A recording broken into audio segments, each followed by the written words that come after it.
Halo marketeers, begitu banyak kesalahpahaman tentang digital marketing. Kita akan memulai program yang disebut sebagai myth busting.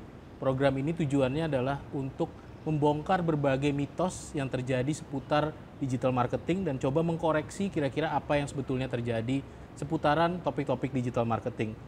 Di episode perdana ini kita akan bicara tentang privacy. Ini adalah satu topik yang sangat menarik dan selalu dibicarakan ketika kita berbicara tentang digital marketing. Ada 2/3 kira-kira konsumen menurut survei oleh Google dan BCG yang menginginkan marketing yang lebih personalized, yang lebih gua banget. Tetapi di sisi lain 50% dari konsumen itu merasa ketakutan ketika harus memberikan data mereka supaya campaign bisa lebih personalized. Ini adalah paradoks yang biasa kita hadapi. Dan kali ini untuk berbicara tentang privacy, saya akan ditemani oleh Mas Elvin, Head of Programmatic Google Indonesia. Ya. Halo, selamat siang Mas Iwan, selamat sore. Bicara tentang privacy ya Mas ya, kan Google baru saja merilis hasil survei dengan BCG dan berbicara tentang paradoks bahwa marketing itu banyak yang pengen personalize, tapi di sisi lain juga ada privacy concern. Ya. Kalau Google melihatnya seperti apa? Oke, Mas Iwan, jadi untuk pertanyaan Mas Iwan, gimana kira-kira brand bisa menanggapinya gitu?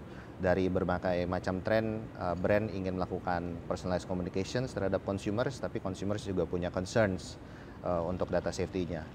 Mungkin ini adalah salah satu tren yang sudah harus mulai di-embrace brands dan perusahaannya. Kalau sebenarnya consumer habit itu berubah, gitu. Jadi banyak dari consumers, especially mereka yang dari younger audience, they actually value their user privacy much more, gitu. Sehingga mereka akan melihat brand-brand atau organisasi yang bisa menjaga their privacy, their personal data informations. Itu mereka mungkin akan lebih trust, sehingga ini menjadi sangat penting juga untuk brand untuk tahu nih gitu kapan harus mengkolek information, bagaimana mengkomunikasinya dan juga bagaimana menjaganya, karena jika itu bisa dilakukan bukan cuma personalized communications yang brand bisa lakukan, tapi juga menjaga user trust dari consumers ini, kira-kira seperti itu ya. Indonesia kan masih tergolong negara berkembang ya Mas? Ya. Dan biasanya kita kayak nggak masalah gitu sharing apapun tentang personal life kita di sosial media dan lain-lain. Apakah ada surveinya gitu yang bilang bahwa jangan-jangan di negara berkembang orang nggak terlalu concern? Mungkin anak mudanya iya, tapi mungkin seluruhan nggak? Iya, ini cukup hangat ya dibicarakan. Tapi kita mungkin coba lihat datanya aja ya gitu. Berdasarkan dari recent survei yang kami lakukan bersama BCG, kami melihat bahwa sebenarnya 60% dari advertisers di Indonesia itu menganggap mengembrace privacy adalah satu hal yang penting untuk dilakukan. Gitu. Angkanya ini sebenarnya nggak jauh beda juga dengan our neighboring country ya, seperti dari Australia, New Zealand, 67% mereka menganggap penting. Jadi sebenarnya mungkin semuanya juga melihat hal ini hal yang penting. Of course, negara yang lebih berkembang seperti South Korea itu mereka 86% mereka lebih tinggi gitu menganggap 86% dari advertisers menganggap ini penting. Jadi kalau kita lihat dari sisi persentasenya, sebenarnya persentasenya tidak jauh berbeda. Tapi dari lain itu sebenarnya mungkin perlu dilihat juga adalah dari teknologinya juga Mas, gitu. Dari kacamata teknologi, kalau kita bisa lihat perubahan yang akan terjadi dari kacamata teknologi ini akan terjadi di negara maju maupun di negara berkembang. Jadi kalau menurut saya, this is something yang advertisers atau brand have to embrace. Apakah ini dari negara berkembang atau dari negara maju, kayaknya tidak menjadi soal. Karena ini akan menjadi sebuah tren mungkin ya, tren baru yang mungkin brand harus mulai adopt. Kita melakukan survei juga di sosial medianya marketeers ya, Mas, dan kita menemukan sampai sekarang ini masih jalan surveinya, tapi sekitar 56% tuh concern soal privacy gitu. Kalau tadi kan dari sudut pandang advertiser ya, dari brand gitu. Kalau ini sudut pandang dari pengguna atau user atau customer base itu concern juga. Gitu. Apakah betul bahwa memang kalau marketing yang digital dan personalized itu pasti akan punya resiko lebih tinggi buat melanggar privacy? Regarding concerns dari consumers tentang apakah data yang sudah di-share, apakah aman dalam tanda petik, menurut kami ini adalah salah satu hal yang brand, advertisers, organizations harus mulai perhatiin justru gitu. Pada kenyataannya mungkin dalam sehari-hari we do share couple of our informations to a brand or to a company. Contohnya saya lah, gitu. Saya mungkin share mobile phone number saya ke salah satu aplikasi ride hailing gitu misalnya. Kenapa? Karena saya pengen pesen apakah pesen driver atau pesen makanan dan seterusnya. Tapi saya tahu benefitnya apa, saya bisa berkomunikasi dan saya bisa melakukan dan mengenjoy service tersebut. Contohnya, saya juga men-share email saya terhadap sebuah maskapai misalnya. Dan ini saya lakukan kenapa? Karena saya mau collect points. Nanti kalau poinnya udah ada dan saya bisa enjoy certain program, certain promotions dan seterusnya. Nah, ini adalah yang kita namakan sebagai fair value exchange. Gitu. Jadi mungkin sebagai brand atau sebagai organisasi have to be clear juga terhadap consumersnya sebenarnya fair value exchange ketika Anda mengkolek sebuah data itu untuk apa. Semoga dengan apa yang dikolek dan apa yang organisasi tawarkan, consumer bisa melihat ini sebagai sesuatu yang dalam tanda kutip fair. Sehingga mereka juga bakal bisa lebih comfortable untuk melakukan data sharingnya. Jadi mungkin itu nomor satunya ya. Nomor keduanya juga I think brand harus mengkasih opsi untuk consumers dan ini kita juga ada lihat ya dari misalnya konsen, right? Brand bisa mengasih konsen, menginitiate konsen di website misalnya, apakah emang mau share data dan seterusnya. Dan juga sebenarnya brand juga harus lebih bisa berperan aktif lagi untuk menjaga dan mengelola. Contohnya apa? Contohnya apakah brand memberi tenggat waktu? Misalnya saya punya first party data dan saya akan pakai selama jangka waktu 1 tahun gitu loh. Untuk keperluan apa? Dan kalau sudah tidak dipakai, apakah ada opsi untuk users buat keluar? Gitu. Jadi I think this kind of flexibility, right, and this kind of mechanism dalam kacamata dalam tanda kutip data strategi ya, mungkin ini menjadi suatu hal yang cukup penting untuk brand mulai pikirkan. Baik. Bicara soal sumber data ya, Mas Elvin ya kan, sumber data itu ada yang first party yang memang dari ekosistemnya kita sendiri gitu, menggunakan jasa kita kayak tadi Mas cerita ride hailing atau airline gitu kan, memang kita menggunakan jasanya, jadi kita dengan sukarela menyampaikan informasi itu. Tapi yang sering ditakutkan ini dari sisi privacy adalah kalau data first party itu eventually jadi third party data gitu, atau dimanfaatkan oleh platform lain misalnya, atau kalau mungkin istilah awamnya bocor ke pihak lain gitu ya. Itu kira-kira cara brand untuk memiliki privacy strategi yang tepat supaya itu tidak terjadi seperti apa?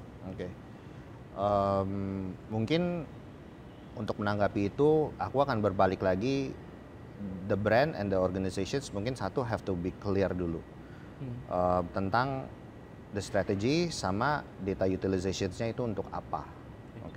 Contohnya mungkin pertanyaan pertama, do we need to collect user data or not? Gitu. Misalnya udah mau collect user data dan ini mau dipakai untuk apa, dipakai untuk berapa lama. Contohnya seperti itu. I think brands needs to be clear on that. Yang kedua juga seperti saya tadi udah sempat bilang, mau penggunaannya apakah ada opsi untuk people buat konsen atau tidak, atau mau keluar, itu juga mungkin some flexibility yang brand udah mulai bisa jaga gitu. Yang kedua, kalau memang sudah ada decisions to actually collect first party data, mungkin apa yang brand needs to do itu adalah memikirkan infrastruktur dari kacamata teknologi, itu apa yang perlu di setup. Pasti untuk first party data ini yang something yang harus diprotect, dan sebenarnya solusi untuk meng-host dalam tanda petik first party data itu udah cukup banyak di country ini ya gitu. Jadi sebenarnya it's actually solutions yang lumayan available sih, aku rasa. Gitu. Kalau bicara soal privacy strategi ya, kan sekarang banyak regulasi yang membatasi gitu. Kira-kira akan mengurangi fleksibilitas atau kapabilitas dari brand untuk bisa melakukan personalized marketing atau marketing yang lebih targeted atau enggak, Mas sebenarnya? Kalau misalnya ditanya tentang brand impact terhadap brand, karena mungkin brandnya khawatir dengan adanya regulasi baru dengan privacy ini, apakah brand tetap bisa melakukan personalization message dan seterusnya? Saya rasa ini mungkin impact-nya akan lebih minimum kalau menurut saya. Personalizations on audience, menurut saya itu adalah satu hal yang sudah dilakukan sekarang oleh beberapa brands, dan kedepannya saya rasa juga akan ada beberapa solutions juga yang akan bisa mengenable brand untuk melakukan personalizations juga gitu. I think dari Google sendiri kita lagi explore beberapa solusi, right? Either itu dari topics targeting kah dan segala macam. I think it's actually now it's work in progress. Tapi kan sebenarnya yang penting kita garis bawahi, yang kita mau adalah kita mau menggunakan data consumers yang sudah consumers percayakan, yang sudah ibaratnya dikonsenkan, dan kita menggunakan signal-signal yang memang tidak mereflek PII data gitu. Jadi apakah personalisasi itu tidak bisa dilakukan ke depannya? Menurut saya sih seharusnya masih bisa dilakukan. Gitu. Tapi sebenarnya mungkin yang teman-teman dari brand perlu pikirkan lebih jauh lagi, sebenarnya kalau dari kami lihatnya itu eranya mungkin sudah berubah gitu. Eranya mungkin bukan cuma personalizations lagi, tapi lebih ke arah prediktif. Gitu. Kenapa prediktif, right? Karena pada kenyataannya mungkin akan tetap aja ada data-data source atau data-data yang secara jumlah mungkin akan berkurang, right? Karena people will be more aware dalam men-share first party data dan segala macam. Jadi apa yang brand atau teman-teman bisa lakukan adalah mungkin bisa melihat machine learning segitu. Bagaimana dengan data-data sets yang udah ada, we actually incorporate technologies seperti teknologi machine learning buat create audience pool yang lumayan sizable to be able to do supaya bisa dipredik gitu audiensnya ini seperti apa gitu. Nah untuk solusi ini sendiri sebenarnya kita di Google juga udah ada salah satu solusi di our GA4. Yang ini dari GA4 ini nggak cuman bisa host first party data, tapi di GA4 juga bisa produce segmen yang namanya predictive audience. Gitu. Jadi brand-brand udah nggak usah susah-susah lagi ibaratnya hire data analis dan segala macam, karena audience segmen prediktif itu udah bisa available langsung. Ready to use. Ready to use, betul. Yang kedua lagi adalah dengan solutions yang kita namanya value based bidding. Gitu. Kenapa value? Karena kita mau target audience group yang quote unquote high value ya. Berarti jadi kita nggak gitu concern interestnya mereka apa, apakah mereka umur berapa, muda atau tua. Jadi lebih less PII yang digunakan, tapi yang lebih di value adalah dari kacamata value-nya. Gitu. Jadi this kind of technology juga we hope it's actually could address user privacy in more fundamental way ya. Gitu. Sehingga brand tidak perlu concerns lagi, oh nanti saya nggak punya data pool yang cukup nih untuk melakukan personalisasi ya gitu ibaratnya. Karena sebenarnya dengan prediktif dan value based, sebenarnya I think it's something yang mungkin kedepannya it could be way that brand consider. I see. Bicara soal prediktif dan machine learning ya Mas. Itu kan sebenarnya feed on data ya. Basically to generate predictive model kita butuh data gitu. Nah, source datanya dari mana Mas yang dibuat oleh Google? Source datanya itu kalau kami lihat itu first party data akan menjadi penting sebenarnya. Right? So jadi mungkin udah banyak brand juga yang sekarang yang udah mulai embrace bagaimana mereka akan collect first party data. Dan ini akan menjadi seed audience yang sangat penting. Right? Apakah itu yang brand directly provide, misalnya dari data offline-nya kah, atau dari data CRM, itu bisa jadi source first party data, atau juga bisa juga dari behavior di sites atau apps. Nah ini juga bisa menjadi source of first party data yang nantinya akan membantu brands to define that predictive segment. Ya, kira-kira seperti itu. Oh, jadi engine-nya dari Google, tapi datanya actually dari brand juga? Dari brand. Mas Elvin, bicara soal privacy strategy untuk brand ya, kira-kira gimana sih brand itu memprotek customer data? Oke. Jadi kalau ditanya bagaimana cara brand bisa memulai untuk memprotek customer data ya gitu. Mungkin brand bisa be clear dulu yang pertama-tama secara fundamentals, data strategy sama utilization-nya itu mau seperti apa. Gitu. Maksudnya bagaimana? Maksudnya brand harus tahu dulu, satu, apakah collecting first party data itu perlu dilakukan atau enggak. Kalau memang dilakukan, ini untuk apa? Gitu.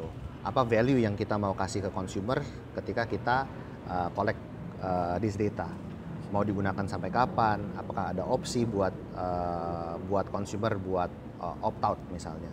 Jadi hal-hal seperti ini yang sifatnya fundamentals, I think ini yang needs to be clear dulu. Jadi dari sisi consumers juga lebih comfortable juga when they actually wanted to share. Ketika mungkin sudah jelas dan sudah mendecide buat collect personal information data gitu misalnya, I think what brands needs to do itu adalah mungkin create a clear infrastructures atau teknologi buat membantu ya gitu bagaimana data-data ini bisa aman gitu dan bisa digunakan juga sebenarnya gitu. Kayak contohnya mungkin yang paling simple dari kacamata Google, kita punya solusi yang namanya GA4 kan. Nah, GA4 ini apa? Nah, GA4 ini biasanya we actually dalam tanda petik host ya gitu data yang dari sites sama dari apps, right? Sehingganya data visitor, data mungkin orang yang lihat di page 1, page 2 dan segala macam itu semuanya sudah bisa terkolek dengan aman melalui GA4 gitu. Jadi brand bisa mengconsider beberapa platforms yang brand yakini bisa menjaga first party data mereka gitu. Dan juga sebenarnya yang brand harus pikirkan juga adalah bagaimana menganalisa dan menggunakannya nanti. Karena kalau datanya dikolek tapi tidak digunakan juga sebenarnya sayang juga kan. Gitu. Mungkin kira-kira seperti itu. Berarti marketing itu tadi disampaikan Mas Elvin akan makin data driven ya, predictive, machine learning, value based bidding gitu ya. Arahnya Google memang akan lebih data driven. Tetapi harus jaga betul sisi privacy dari sisi konsumennya. Mungkin Mas Elvin ada pesan khusus buat marketers? Ya. Mungkin kalau apa yang boleh saya sampaikan ini, yang pertama yang harus di-embrace itu adalah sebenarnya responsible marketing ya gitu, to value user privacy. I think this is something yang brand-brand, organisasi sudah mulai harus pikirkan bagaimana caranya mengembrace itu, dan itu tidak bisa dilakukan mungkin oleh salah satu function aja gitu, tapi dari kacamata marketing, manajemen, IT mungkin atau legal needs to work together untuk embrace this privacy as a culture. Jadi itu mungkin satu itu. Yang kedua adalah when planning for your user privacy data, mungkin be clear apa yang mau di-collect, kegunaannya untuk apa, berapa banyak, bagaimana cara storage-nya dan mengactivate. I think this something yang brand juga mulai harus pikirkan. Yang terakhir mungkin kalau ada concerns tentang the lack of ability to do personalizations ya dengan this new trend, sebenarnya yang seperti tadi sudah dibahas, dengan new technologies apalagi dari machine learning yang sudah lebih available, mungkin brand-brand sudah tidak perlu terlalu khawatir lagi gitu. Karena dengan mungkin dataset yang bisa dibilang akan lebih sedikit gitu, kita bisa use machine learning to actually expand right your audience, sehingga nanti kita bisa predict kira-kira audience yang mungkin akan transact atau convert itu kira-kira audience yang seperti apa. Dan untuk ini mungkin teman-teman dari brand, teman-teman marketers juga bisa mulai mengembrace dan mulai mengconsider beberapa platforms yang bisa jadi technology enablement-nya juga untuk masing-masing brand. Mungkin kira-kira seperti itu. Makasih banyak Mas Elvin. Sama-sama, makasih. Mas Iwan.